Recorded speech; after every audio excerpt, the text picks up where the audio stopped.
สวัสดีค่ะวันนี้เราจะมาทำหนังไก่ทอดกรอบนะคะเริ่มจากการขยำเกลือค่ะเพื่อเอาเมือกออกนะคะแล้วก็ลดกลิ่นคาวค่ะ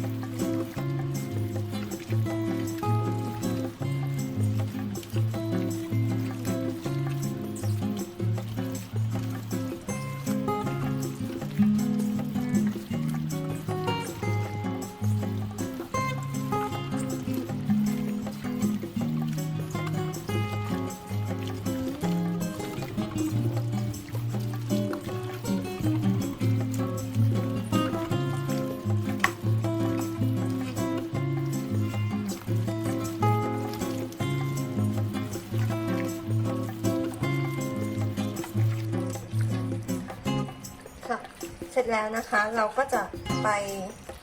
ล้างน้ำค่ะล้างน้ำเปล่าเอาเกลือออกค่ะ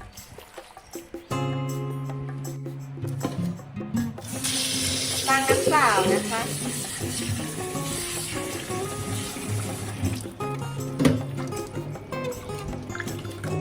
ล้างเกลือออก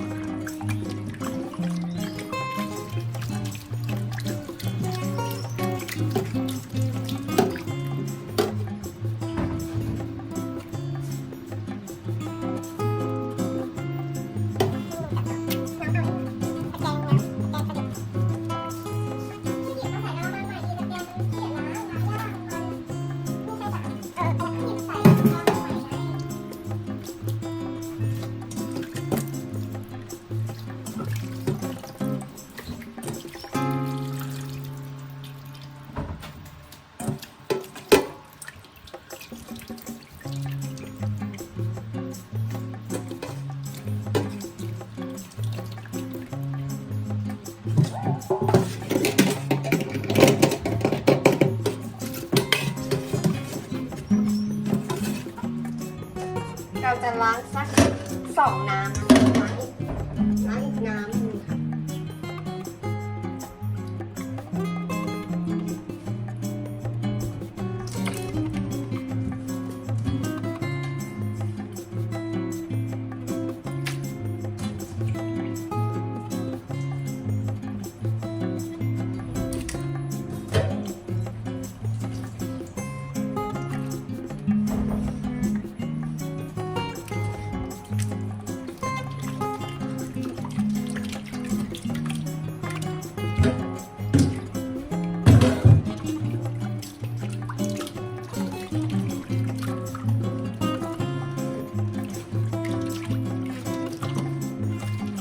ล้างน้ำครั้งที่2นะคะ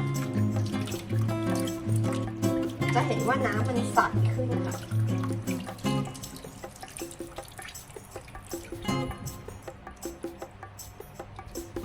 เสด็จน้ำค่ะให้น้ำมันน้อยที่สุดค่ะ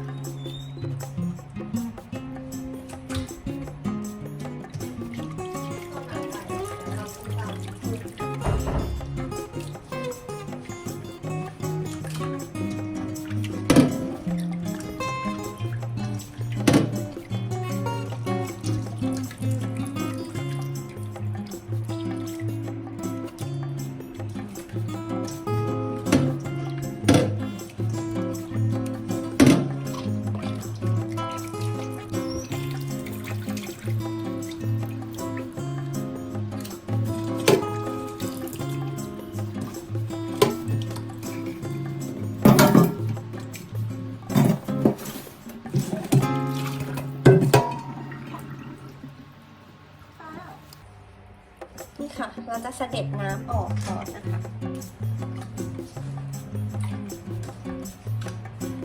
เอาให้น้ำออกเยอะที่สุดค่ะ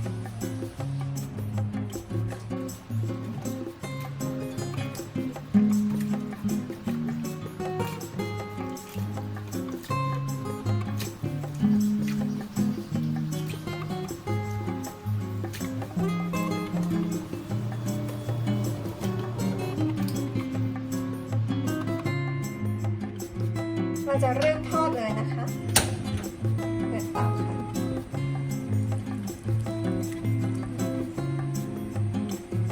การใส่ลงไปเลย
พอน้ำเริ่มออกนะคะเราใส่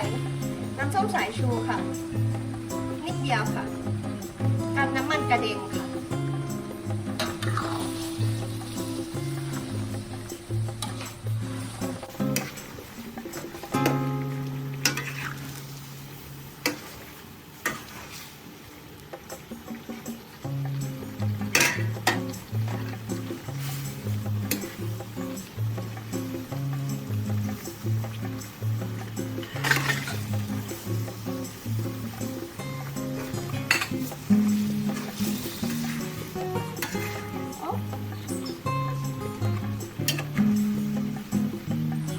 น้ำออกเยอะมากเลยค่ะ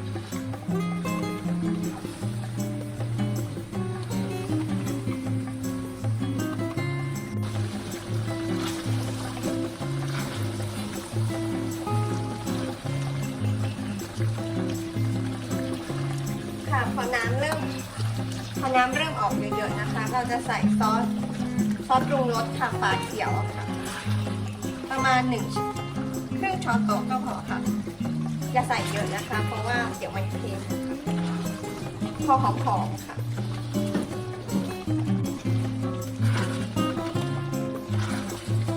พอแล้วนะคะ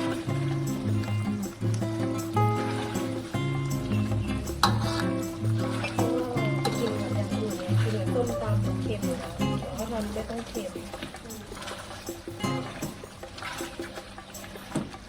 นี่รอแก๊สหน่อยเนี่ยเดี๋ยวมันจะเย็น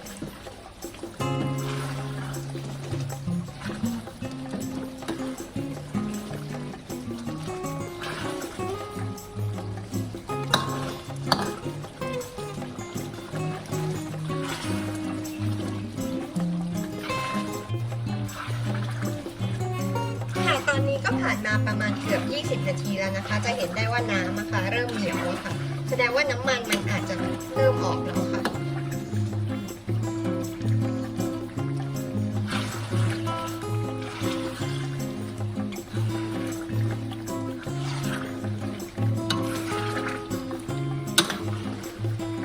ตอนนี้หอมมากเลยค่ะ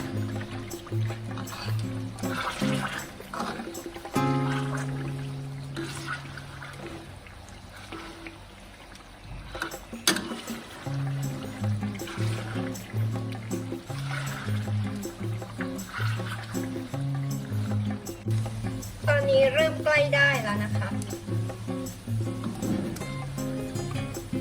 น่าจะอีกประมาณไม่เกิน10 นาทีค่ะ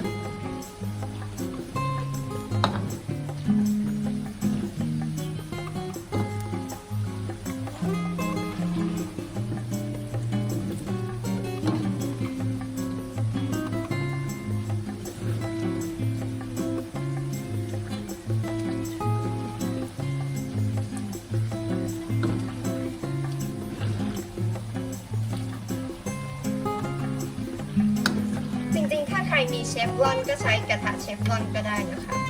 เพราะว่ากระทะอย่างนี้ค่ะมันจะติดกระทะค่ะ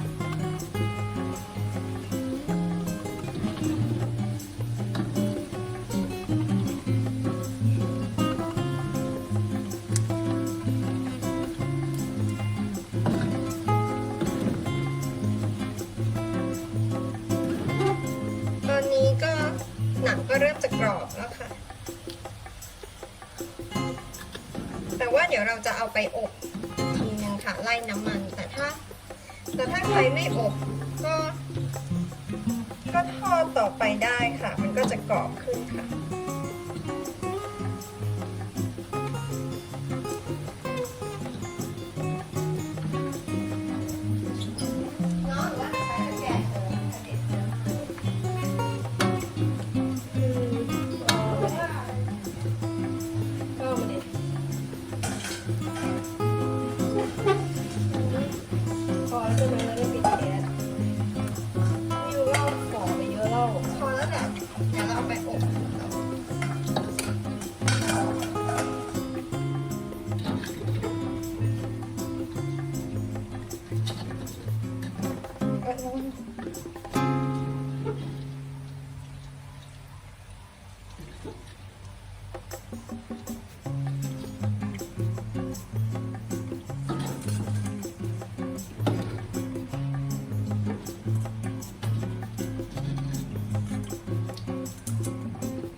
เยอะเลยค่ะ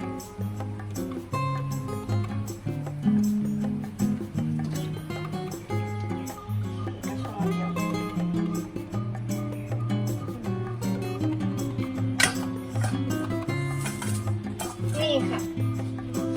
จากหนังไก่1 กิโลครึ่งค่ะเหลือแค่นี้เองค่ะ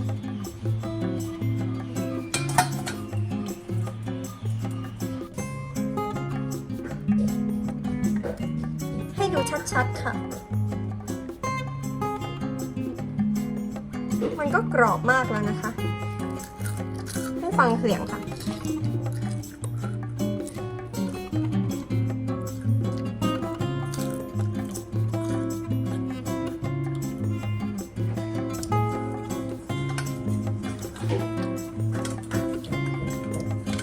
เดี๋ยวเราจะเอามาอบค่ะเพื่อไล่น้ำมันค่ะ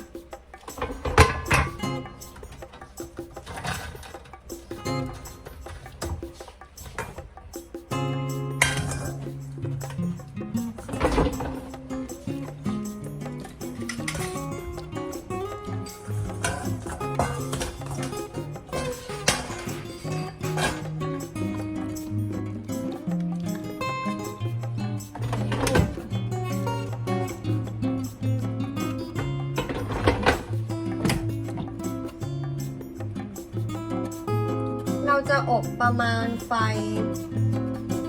สัก160อะค่ะ8 นาทีก็พอค่ะ